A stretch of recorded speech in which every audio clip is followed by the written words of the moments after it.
Welcome and Happy New Year. Welcome back to blackfilm.com Rewind with Ellen. I'm your host, Ellen Wanjiru, and I'm joined by Rokata. Hey, Happy New Year! Merry New Year! Yes, Merry New happy, Year! happy New Year to you. Happy How New are Year to you? you. You doing I'm, okay? minus yesterday, I'm feeling all right. I Feeling mean, all right. How about yourself? pretty much the same, minus the chaos of yesterday and also a little bit today. But before yesterday, it was a really kind of smooth transition into the new year. Not too much Mhm. going on. I stayed in. I brought it in my PJs and with a bottle of something by myself Okay, on a Zoom call. that's nice. Yeah. What'd you do? Were you out? Were you running the streets? No. I was invited to a party, but the price was $300. What? And and it was in the seaport where I used to live, and I was like, so they were gonna have you outside from like 7 to 10, and then 10 o'clock was gonna be very private. And I knew the group, so I didn't have to worry about any catching of stuff. And then, but it was like sushi, like high end stuff, and I was like, Oh, okay. $300, and I Hey, have to be outside the majority of it, and it was cold, and I was like, the what do stimulus you didn't come in yet. I was like, I don't what do know. you get? What do you get for $300? Like, what are you Op- paying for? Open bar, high end sushi. That's what you get. That's it? Just open. Okay. Yeah, Okay. but it's all high end stuff. So I get it. I totally get it. But I just didn't. If it was past COVID, like the first New Year's out of COVID, I don't care what the price is. I'm in. I'm in. No, I get But that. but we're still in COVID. I'm like, yeah, $300. That's too much. 150 maybe I would have done it, but $300 for COVID New Year's, I'm good. I'm Yeah. good. I don't know that I would ever hate that. It depends, I guess, on who's there and what it is. But yikes, no. We talked about this. We're trying to upgrade your dating status. I That's how you find those people. know what? You're right. That's a good point. I forgot about that. That's a, New Year's, new you. New year, new Ellen. I need to start caring more, and giving more Fs. Maybe, it'll be a better turnout. But speaking of new year and new goals, and I'm anti resolutions. I'm anti the word resolutions, just because it's just played out. It's like we make these resolutions to do things, differently, to be better. But my focus this year is just to on how I'm going to be, like who I'm going to be, rather than what I'm going to do. And I've convinced myself that rationale lends a lot more credibility and holds a lot more weight. Like, who is Ellen going to be this year? And so Okay. that's my plan. Did you coin a new phrase for that? No, it's just as I explained it 2 seconds ago. All right. That's all I got, folks. Some things don't change. Some things don't. I couldn't think of a new phrase, and I just gave up after two Okay. minutes. Throughout the season, I will try. The new season, I will try to Thank come up you. with coin the phrase of Ellen. What about you? What any new? So I always do sober January. Yeah, I typically do sober January. And then last year I did a book a week.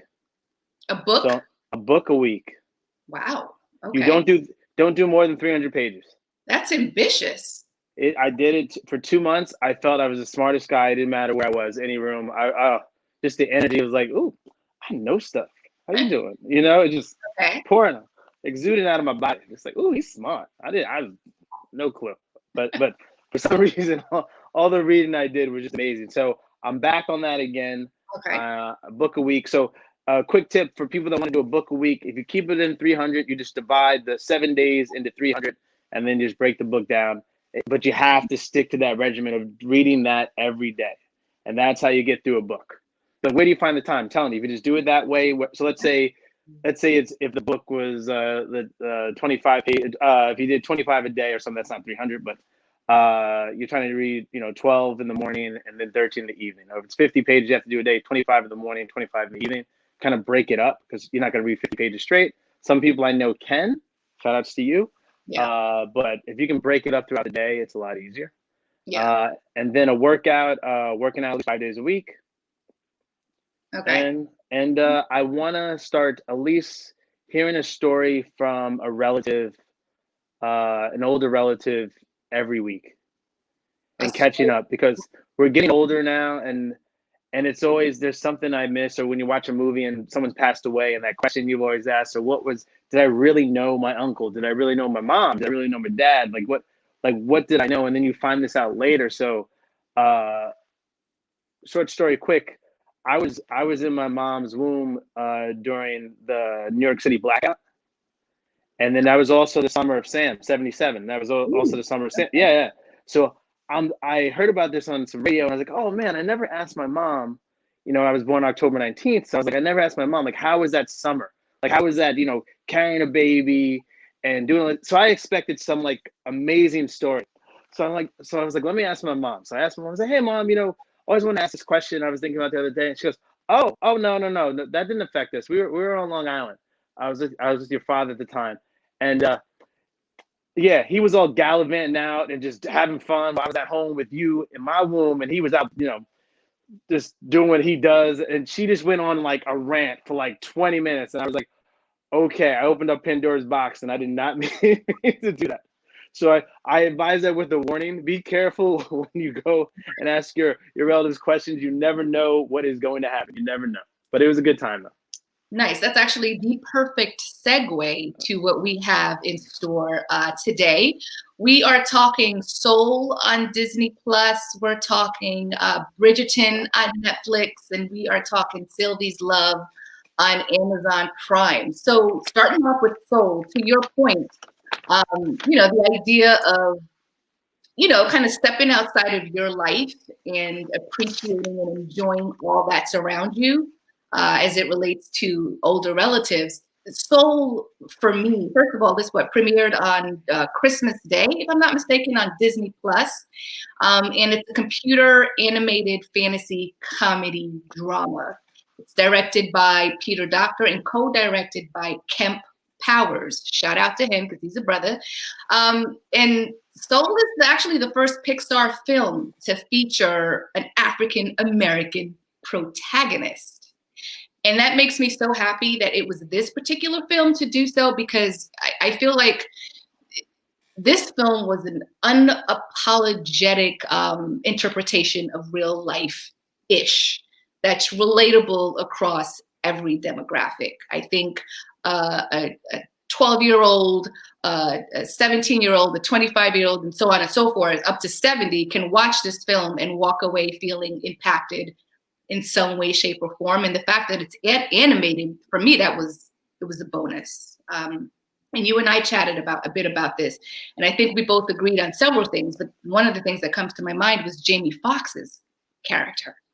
He played Joe Gardner, and yeah, I after that, I couldn't imagine anybody else playing that role but Jamie Foxx. The inflection in his voice was what did it for me. It was so lifelike. What did you think about Jamie's? You only say that because you thought you were hearing Ray. It wasn't until you brought up Ray when we spoke yesterday that I was like, oh, I guess, yeah, I can see that. Yeah, definitely. When he hit that note, he had to play. Right. A little Ray would come out. All right, just like, I was like, oh, okay, I like this. Yeah, the story, even for the kids, as a teacher, still holding on to your dream, getting a job though, that has insurance. like his mom is like, you have insurance now and coverage. That's good. That's my baby. It took you 45 years, but that's all right. Now we're good. We got a job. My baby got a job. And giving up on your dreams, but also instilling dreams in other kids, like seeing that, oh, what is she doing with the trombone? And she's like jamming, having a good time. It's like, she's just finding her groove. And I think sometimes we get caught up of like being responsible that we forget, what our groove was or our passion was. And again, sometimes eventually we have to grow up, of course, but who's to say we can't do it through our passion? Yeah. And I think we forget that sometimes because the world says, hey, you have to grow up, no more Peter Pan syndrome. You have to get the job, you have to get the girl and have the kids and do all that stuff. So have the car and the house. So it was nice to kind of see this this gentleman, and also as a black man, just seeing, oh wow, when's the last time we saw us, in the barbershop hanging out? Moms was moms. That was a Right. typical black mom. Shout out to Felicia Rashad. She's been blowing up lately. She's doing everything. She's busy. She's booked and busy. Yeah, resurgence. God. I mean, we won't talk about it, but she's been doing her. She's been doing her thing. So all around, it was a beautiful film. The thoughts on life. I read some reviews, and I remember on Christmas Day, I was like, "Oh wow!" And it was like, "It's not a kids film, not a kids film, not a kids film." So I'm going in there. Well, sometimes now these films become more adults because they know the adults have to go with the kids, right? So they give you more of an adult film, and the kids are like, "Oh, look at the colors and look at that. Oh, he's silly," and they find one or two characters that they can gravitate to. But this was not, when I watched, I was like, "What are they talking about?" And then you saw the review change by the end of the weekend because Christmas was on a Friday. So on Friday, you had all the adults review it, and then the kids were like, "My kid loves it." All the parents were like, "My kids love it. We're watching it again and again. It's amazing. It's beautiful.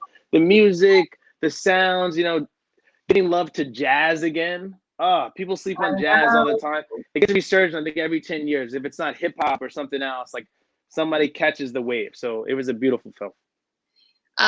It was heavy on the messaging, which for me was the biggest takeaway. The biggest message being, don't take your life for granted, right? It's easy to get caught up chasing a dream, get caught up being ambitious, and you lose sight of everything and everyone around you. So I loved how they showed Joe Gardner, Jamie Foxx's character, kind of come to that realization. My favorite part was the barbershop scene. At this point, between him and Tina Fey, who played 22, they'd switched bodies. Yeah.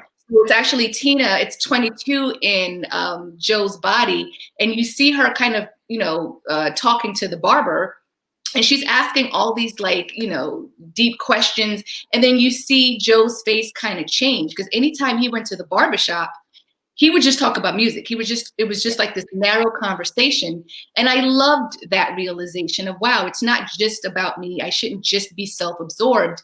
There's this whole other life going on around me. And, we need to enjoy it. I thought that was such a dope message for kids and for adults, especially adults. Well, sometimes we don't see that there's relationships there, right? We see it as a transaction. Yeah. And it's a business. I'm paying them. So why do I have to become, friends with them or build a friendship? Like if I'm seeing you every week, technically we are friends, because sometimes you see your barber or your stylist more than you see your friends. True. That's a friendship at that point. So to your point, absolutely. And because we see them so much, it goes beyond a transactional relationship. It's now I'm sitting in your chair and I want to kick it with you and I want to get to know you. So another thing that stood out to me with the messaging was the effect of negative voices and the things not only we say to ourselves, but the things we say to each other that impact our productivity. Like there's a lot of weight in that. And I love that they showed that from a kid's perspective, right? Especially from kids. If you have an adult telling you you're not going to be able to do that, or you can't, or you won't, you can carry that with you for the rest of your life, right? Yeah. So, and I like the idea that, you go to the theater with your kid or you're watching this with your kid and you both get that lesson. So yeah. It's a great car ride home. Yes. To talk about, hey, what happened? Like, what'd you see from that? Oh yeah. And I think I got to talk to my, my cousin's kids, and he has 2 boys and a girl, and to pick their brains, like, what'd you see here? And my niece and nephews like, what'd you get? Oh, well, I like that for that, and see that. And so, I didn't, because I think we're gonna see 2 different spins on it, right? Yeah. The adult version, the kid version, but it's really, I think we're both gonna enlighten each other. Yeah. Maybe it'll be too heavy for them, but on our end, but at least certain things like, oh, this is what this means and stuff like that. So it was beautifully done, well-rounded. There's a little something for everybody, I believe. Yeah. So I recommend it. I do too. Another one of my favorite scenes was the water versus the ocean conversation between Dorothea Williams, who's voiced by Angela Bassett, when they're walking out of the half note towards the end, and Dorothea tells Joe a story about a fish that swims up to an old fish and says, "Hey, I'm trying to find this thing called the ocean." And the old fish is like, "Well, what do you mean? You're in it. Like you're in the ocean right now." And the young fish is like, "What? I don't get that. You know, this is water." That was such a pivotal scene, a pivotal moment, going back to, you know, taking life for granted. Like you don't even understand like what's happening because you're busy chasing something that you think is larger than where you are in that moment. Ugh, yeah. I was in tears at some point throughout this movie. It definitely had its tearjerker moments. Yeah. But I love the balance. Even though Jamie does have his comedic side, he didn't really have to use that. Tina Fey really shined. Yeah. And I remember, you know, being a New Yorker, I think we get spoiled sometimes and forget like how good is your first pizza. First, it's like, oh man, and like every scene is like, wow, you guys just all this food, this is amazing. Like every scene, just stuff in her face when she switches into Joe's body, and I was like, that was just funny. And then also Jamie Foxx acting like a cat the whole time. That was beautifully well done. Yeah. So there's a little bit of everything for everyone. I loved it. Pixar, great job. I mean, is there pressure to do the first all black? Well, not all black, but the main characters, protagonists. Is there pressure on the director to knock out the box, or can you just do a subpar Pixar movie? Ooh, I'm gonna go with pressure, just cause you know you're representing a whole race of people. Yeah, the pressure is thick and it's high. So, you know, good job to. It's no Black Panther pressure, but it's definitely pressure. But it's definitely pressure. And so I'm glad that, you know, this being the first, it was so widely received. And I want to say this is going to go down in history as one of those kind of unforgettable classic animated films. And really quickly, yesterday we talked about how dope the animations were. I mean, the scenes where the camera just kind of panned down to Joe's hands as he was playing the piano. There were moments where I was like, whoa, that looks really, really real. So kudos to the animation or animators. Yeah, so moving on. The next thing is what? Bridgerton on Netflix. My God, Bridgerton has been catching a lot of traction. I mean, you can't scroll past a TikTok homepage without seeing something about Bridgerton. This kind of came out of nowhere, but I'm not surprised that Shonda Rhimes is tied to it. And let's not forget, she left ABC for Netflix like a month or two or maybe 3 ago. Power move. So I wonder if she had this idea then, and ABC was like, "Ooh, nah, prime time ain't ready for that, boo-boo." And she was like, "Wow, okay." That, in addition to whatever other issues there were that caused her to leave, I'm sure she had an ace in her pocket and was like, "Ooh, okay, I got something for you, ABC." And they're kicking themselves now. Kicking. Well, you know what? What we have, the first black bachelor now on ABC, yes. or Right. Yeah. So I think as soon as she left, ABC was like, "Ooh, let's try something different." Rebel. You know, let's. I'm looking over here like, ooh, yeah, they messed up. Yeah, they did. And once again, Netflix cleans house. Oh my God, just cleans house. Anyway, so Bridgerton is created by Chris Van Dusen. Again, it's executive produced by Shonda Rhimes. And it's based on Julia Quinn's novels. I am a sucker for a period piece. Ro does not feel the same way. I love period pieces. You hear me, people? Love it. Best snaps you'll ever have. That's terrible. But what makes this special is that it's a historical romance. Like, what's better than a period piece historical romance story, Ro? But you're a guy. Maybe, I don't know if guys are checking for period pieces like that. I could be wrong. I think it depends on who's in it. Okay. And I think also, like, we'll get into this. There's a lot of sex in this stuff. But then I always get fatigued by sex scenes in these period pieces because the layers of clothes they had back in the day. It's just like, Yeah, That that's is just exhausting. I mean, you're cute. As a mom would say, you cute. You ain't that cute. You know? that's funny. Yeah, by the time you get through the layers, it's like, do I even want to do this anymore? I know. Then we gotta put it back on. I'm black. I gotta hurry up. It's crazy. I get So caught. Yeah. Anyway. you're silly. So the thing that caught my attention initially, obviously, was the diverse cast, right? Especially in a period piece, you're not expecting to see Black folks as dukes and lords and ladies and judges and Queens. and queens, for crying out loud. I mean, yeah, it was the diversity for me. That's what made. Well, it was Shonda Rhimes, seeing her name attached to it, and then realizing like, oh crap, this is a period piece with an interesting cast. And so let me just dive in and see where it takes me. And I think I knocked this out in like one night. Like I didn't go to sleep till like 5 It or was 6. addicting. It was definitely. It was. You were like, oh God, I gotta watch another one.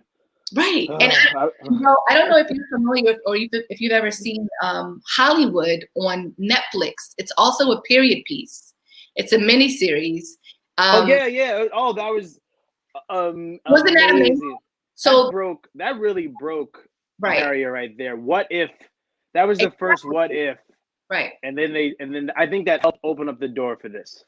And I think that you kind of get the same vibe with Bridgerton, this what if, this alternate sort of universe of what if we existed in that capacity, what would life have been like? So I like the option of being able to see that on TV or in film. So what else can I say? I've been rambling. So Ro, jump in here for a second and talk about your perception of Bridgerton. Oh, sorry. First of all, let me give you my.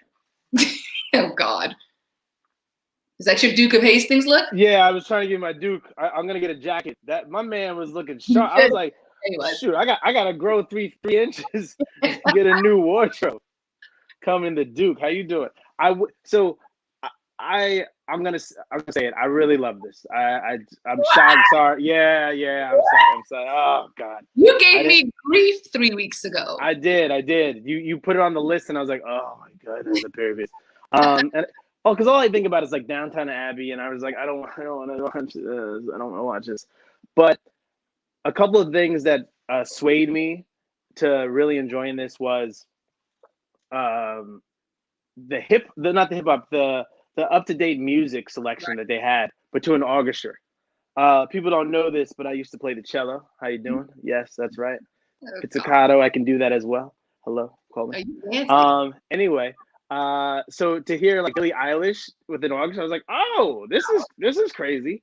I just wish the brother, when he came out, was coming out of some Wu-Tang, dun dun dun dun dun dun dun dun dun. When I first stepped on the scene, I would listen. I guarantee you would have got a whole other crew of people to be like, this is it. But anyway, mine is that. I think everybody should have had an intro song. That's all I'm saying.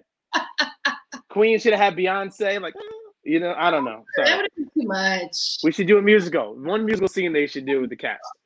But in all seriousness, there's so many storylines and layers to this, especially amongst the Black cast. But you didn't feel racism. It was still a classism and respect. There was definitely women put in their place in terms of like your value is you have children and you get married and that's it. Right. And so seeing the family, the Bridgertons, all the daughters and then the brothers, trying to find love and happiness at the same time, which back then you were lucky to get in the middle, if that. So there's a lot of rules you had to go by. And then I remember their kissing scene, and I never thought about that. Like, imagine if we still live in that world today, just in terms of the respect for like, I like you, you like me.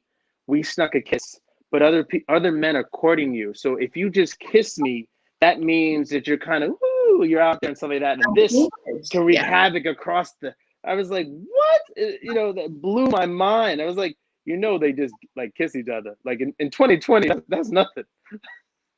That's like a handshake in 2020. That's all you did was just give a kiss. Oh, girl, you fine. You'll be all right. also the value of the houses too, in terms, not actually the value of the house, but the family value of what they were worth, and just understanding your business. But sometimes you get caught up in all the monotony of what's going on at that time, whether it be other women, other men, or just hanging out and enjoying the time of your riches. There's still stuff you have to sort of man to, no pun intended. And so, seeing the Duke, Simon Bassett, Regé Jean, he was, I mean, solid all the way through. Great character that you can sort of like, all right, light-skinned brother, okay, I see you. And his love interest, they what's the word? There was a great balance with them on the scene, on the screen, I should say. Yeah. And in those scenes too. Love scenes are crazy. I've interviewed a lot of people on my show that have done love scenes before, and you can tell they're like, hey, look at this part here. You can tell when it's awkward versus like it's just relaxed and chill.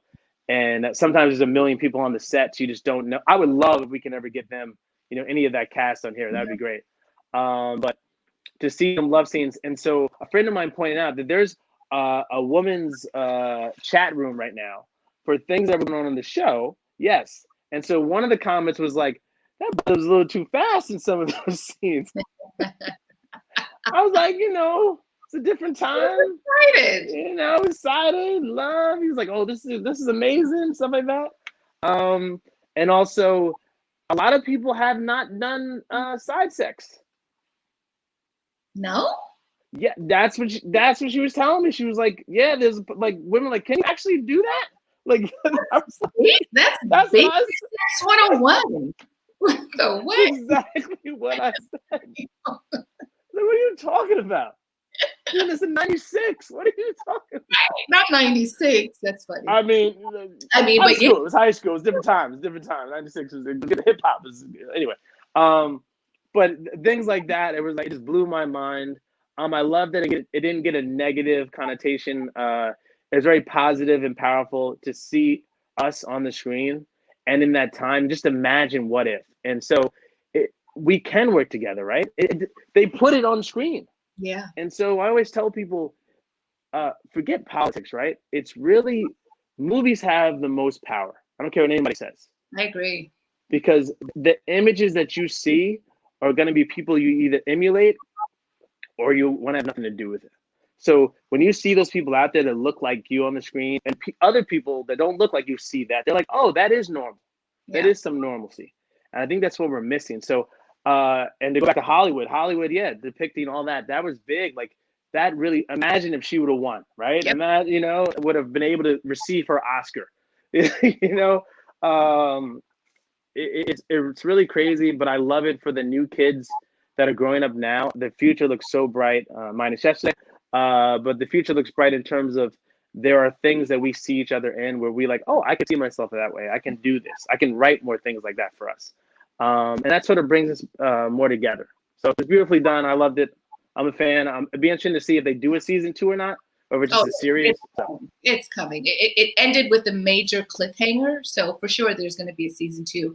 One of the reasons I love period pieces is because they're heavy on seduction, especially period pieces centered around romance.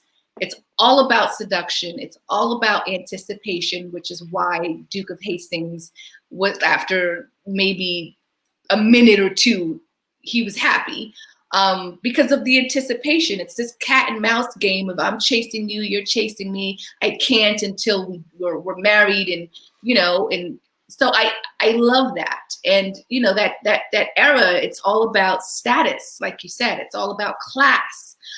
There was a scene in the movie, in the show, that I wish that they would have kind of expounded upon, but they didn't. They just hit us with a quick conversation and kept it moving. So I was like, wait, I wonder why they decided to do that. And I'm hoping maybe in season 2, they will talk about it more. Lady Danbury has a convo with Simon, the Duke of Hastings.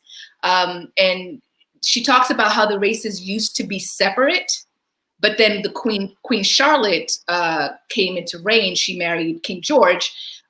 She put people of color into gentry positions, and now they can all live like the way they lived. And that was all they mentioned about Black folks being a part of the British monarchy. Well, the quote was, "We were two separate societies divided by color, until a king fell in love with us." Right. I was like, Okay. okay. I want to know more about this king and like how did that romance start? Like Shout how out did to Lady Danbury, aka yeah, Eartha Kitt, look-alike. not She Eartha Kitt. she looked like Eartha Kitt to me. She looked like I Eartha Kitt. mean, I guess I could say that. Reincarnated. She looked a little like Eartha Kitt to me. Yeah, shout out to Ajoa Ando who plays Lady Danbury. She was awesome in it. She was. Awesome. Like you do not play with Lady Danbury. She was like the den mother. She was like the den Right. mother. I will. It's got a stick. Boom, boom. Get over there. And she was the one that raised Duke of Hastings, so to speak. So she had skin in That's the her game. baby. That's her baby. That was her baby. And you brought up something yesterday that we talked about, you know, the dynamic between him and his father. Yeah, talk a tiny bit about that because I loved your perspective of it as a Black man. I was trying to remember everything I said yesterday, but there's a deep story, right? So the Duke is fighting his father's legacy in terms of his father was like, listen, we have to build our name. And how do I do that? I need a son. So his mom dies giving birth to him. And the most gangster part, he's like, oh, I got a son? It's a son? All right, boom. And she's like, it's not even a kiss. Like, you did a great job. Just like, thank you. Look, everybody. I have a son. Didn't get a chance to hold the baby. Yeah, didn't even get a chance to see it before she passed away. And that was deep on so many things. But then when he finds out his son is illiterate and has a stuttering problem, and then he's like, I don't want to have anything to do with him. Oh. So that failure in your father's eyes, now you have to prove yourself times 1,000. But then you have so much resentment in you and hate that you hold on to that. And as Black men, sometimes our relationships with our fathers or just anybody in particular, we can't open up about it. So you see him, now he's married. She's like, what's wrong? Like, I cannot have kids. You know, it's like, and that blew my mind too, because I didn't think about that back then. It's like, if you've never had sex before, and if no one explained to you the bird, like, I had to really like just refresh my brain and like, oh wow, yes, back then too. I was like, oh, I don't know, maybe if you think about it, it happens. I don't know. No, but he knew that he could. He knew, but I'm saying, but for her, it was just like, I Right. don't know what it is. He tells me he can't, so I'm just gonna accept that. And every time he's like going to the side, like, oh Lord. I knew immediately, like, come on, you can't finesse that a little bit better, Duke. Like, come on, bro. I was like, I think he's doing that deliberately. And she didn't know any better because she was a virgin. Exactly.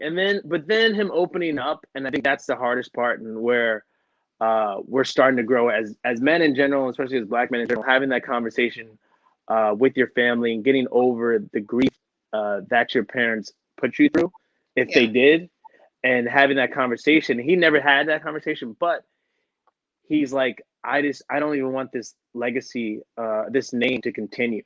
And so I'm risking myself. I will die right now. I don't care.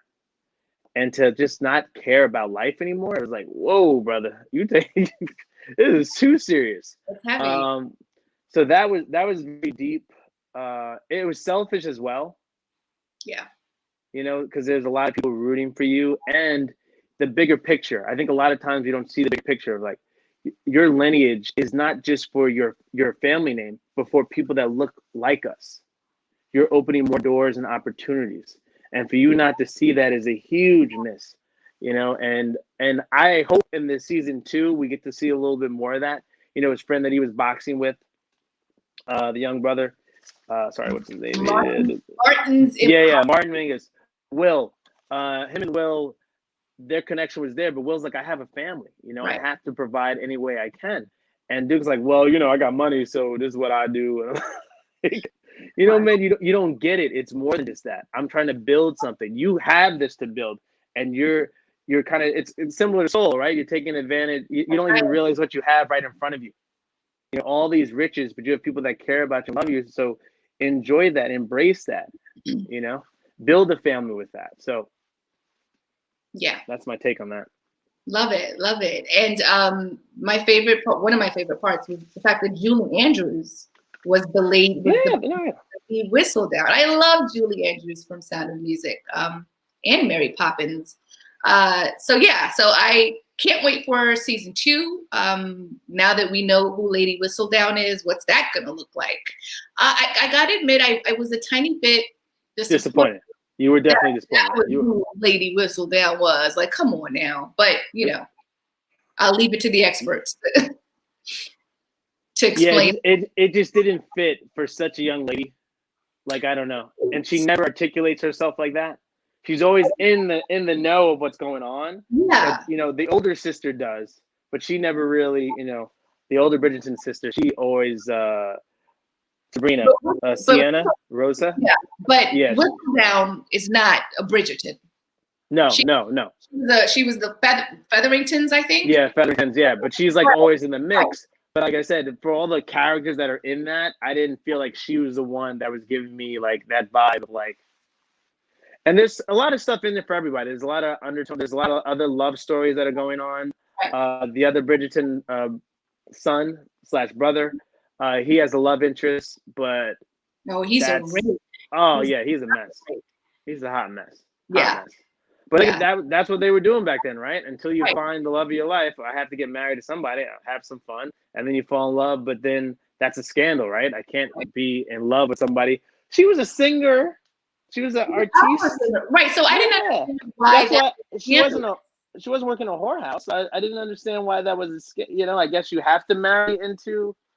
I think because it's seen as an art, and so art isn't this prestigious status, and maybe she didn't have as much money as she needed to have. I don't know, but I didn't get it anyway. And then the brothels, there's brothel stuff, there's crazy stuff in there, just all such stuff going on. Right, and I thought for a second one of the Bridgerton brothers was gay, but then he wasn't. But then I did too. I did. He still might. Like, I'm confused on that. No, but I got a meter check as soon as he looked and was like, "Oh, why don't you come over?" And I was like, "Oh, this going down." Right. I was like, I've worked in some places. I know that look. You in trouble. You in trouble now. So, like you said, it has a little bit of everything for everyone. So if you haven't checked it out, if you're looking for something to binge on, Bridgerton on Netflix is it. Boom. So next and last is Sylvie's Love on Amazon Prime. Oh, my heart is still fluttering with butterflies and roses and bunnies. It's another period piece, another love story. It's written and directed and produced by Eugene Ash, and it stars Tessa Thompson, Nnamdi Asomugha, Ryan Michelle Bathe, Regé-Jean Page, Asia Naomi King, MC Lyte, who I don't remember seeing in it, but she was in. Where is MC Lyte in this movie? That's a lie. That's a lie. There's no MC Lyte in that movie. She's in the background. She's an extra. Cut. I missed that. And Eva Longoria, like, I don't know where she's been at, but it was nice to see her. Perfect. Just a little sprinkle. Not too much. Just a little sprinkle. Just a tiny bit. So fun fact, this movie actually premiered at the Sundance Film Festival January 2020. And gosh, I wish I would have seen it back then instead of a year later, but better late than never. So many things that I loved about this film, starting with an almost entirely Black and POC cast, right? I love anything that I watch, and I see just a bunch of us everywhere, looking fabulous, sounding fabulous. And I easily got lost in this time period love story. And what was kind of interesting was it's like kind of set in 50s, 60s. Civil rights movement is going on, women's lib is going on, but they chose to focus on a love story between two Black characters. And I loved that because I found myself throughout the film waiting for something bad to happen because the backdrop is 50s, 60s. And once I realized, like, okay, this is all peace and love. No one's going to get killed. No one's going to get jumped or beat up. I can relax and just enjoy the film for what it was. I thought it was, it was remarkable and it was poetic. It was rich in color and regal in style is the best way I can put it. Now, when we talked about Sylvie's Love, you gave me that, what did you think? Okay. Oh God, let me take a sip of my vitamin C. No. It's all good. It's all good. I do have some problem with the characters. I'll get into that a little later. Okay. But shout out to Namdi Amsamwat. He used to play in the NFL Hey, for hey. 9 years. Played in the Nam, NFL. wait. What? Namdi Asamoah. Okay. That's how you pronounce it.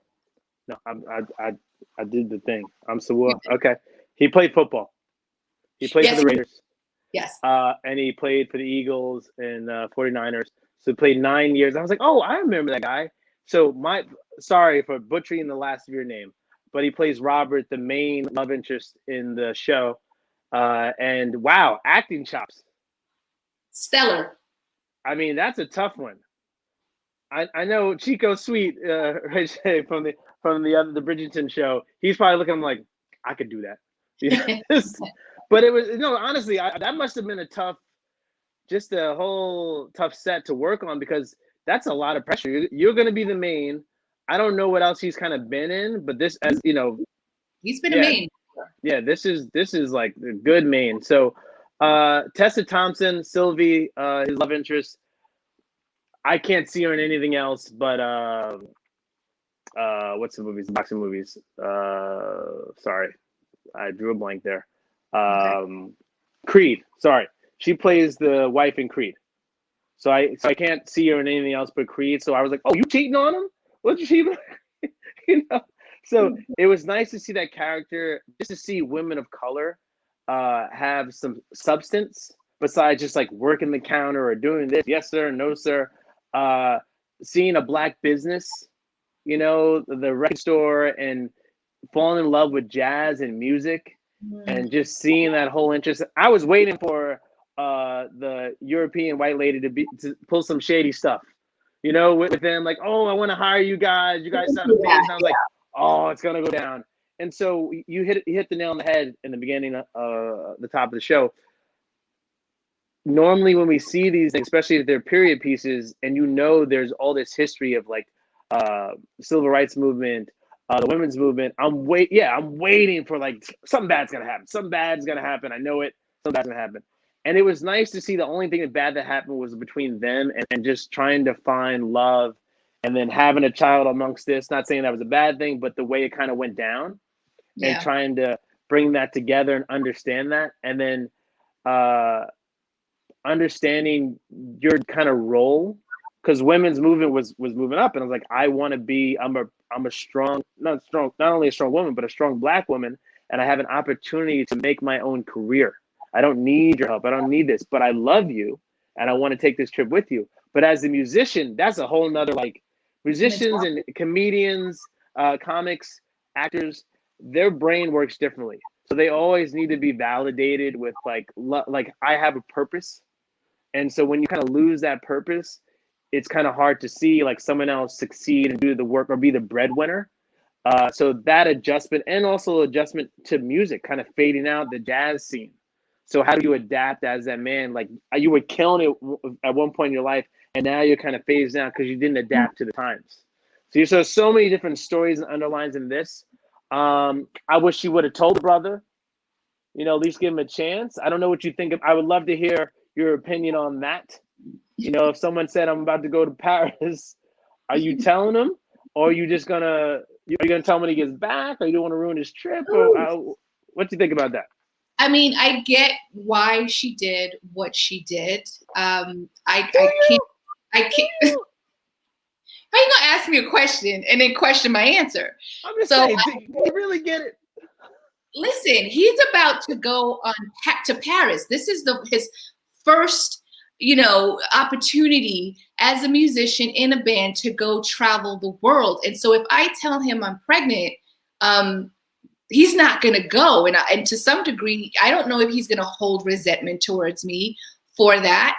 So I get her motivation of not telling him. And also, let's not forget, her mother wasn't about that life with her and him, right? She also had a fiance who was at war and was coming back. So she had a lot going on herself. Granted, she trifling. Sorry, she trifling.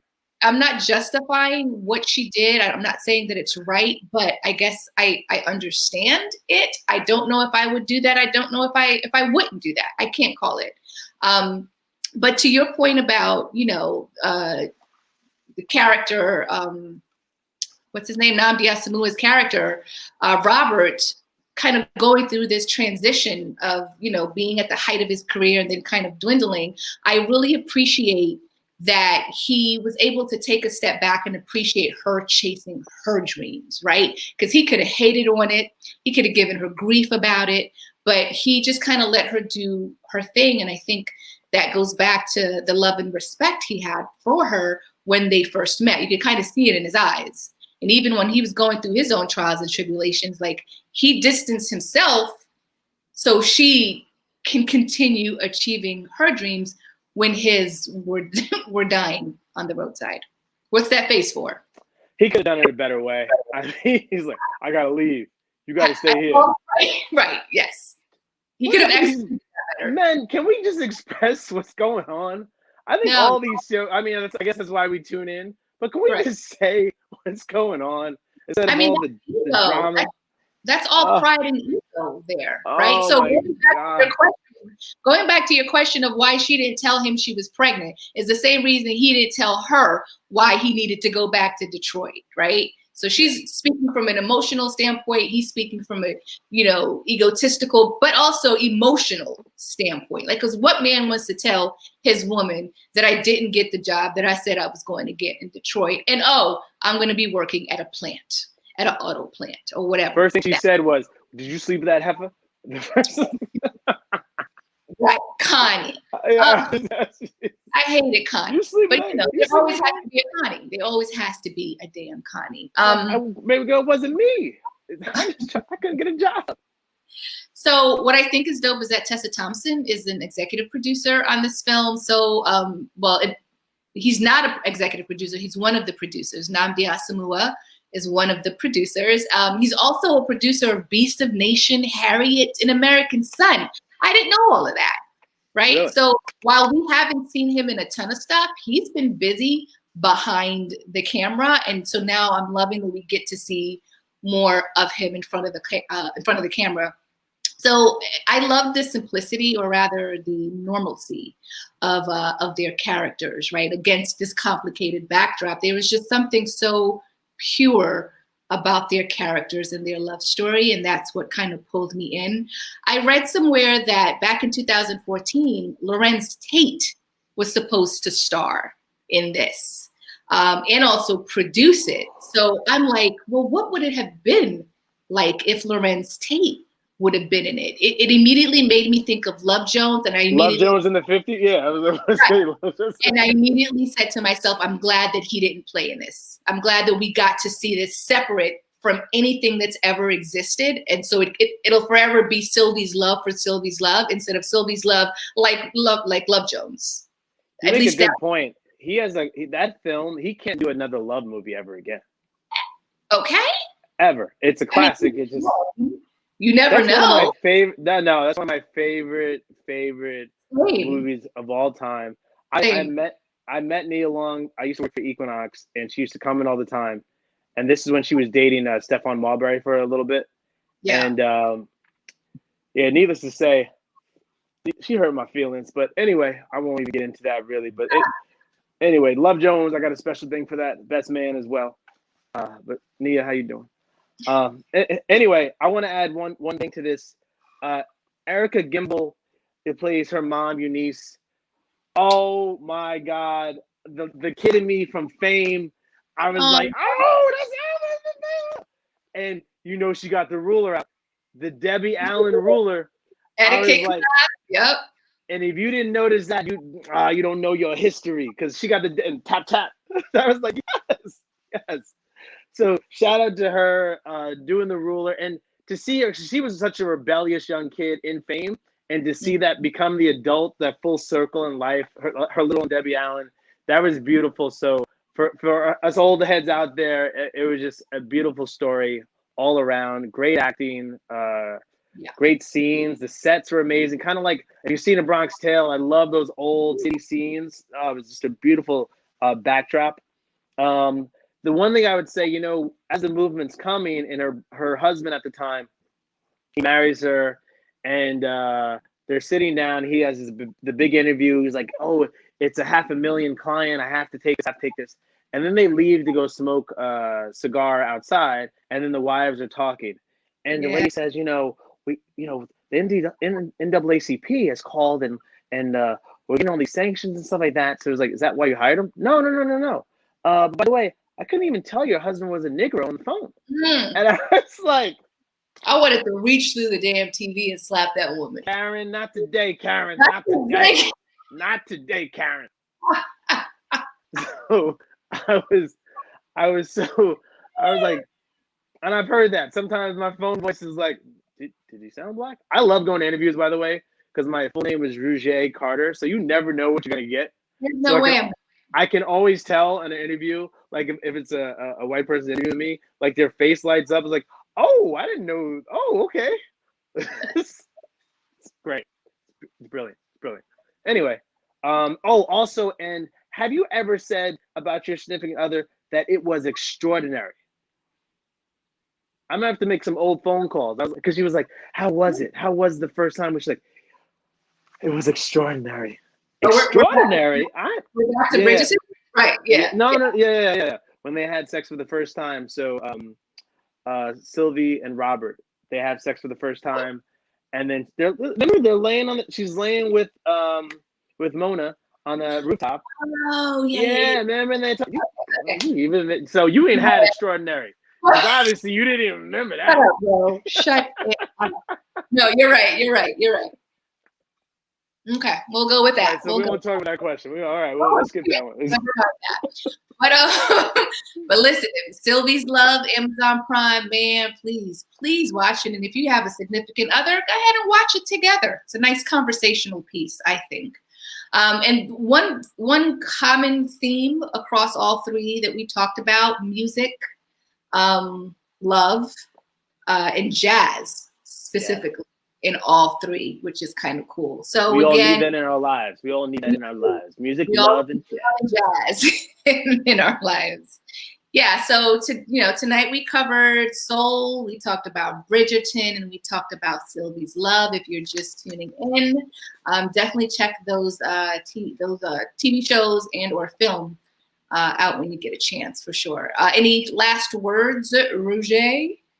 I'm gonna go find a class or a book on how to pronounce African last names. That's what my one. I'm gonna add that to my New Year's resolutions.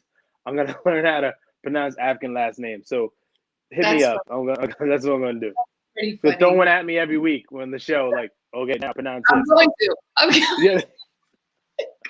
Just to test you. I apologize in advance. Sounds like, all right. Anyway. Anyway, thank you for tuning in as always. Enjoy the rest of your night, and we will see you here next week, same time, same place. Adios, and thank you all for who watched. Shout out to Hakeem Graham wishing us a happy new year, and Don L is live from New York. Thank you for leaving comments and tuning in. Happy New Year. Adios.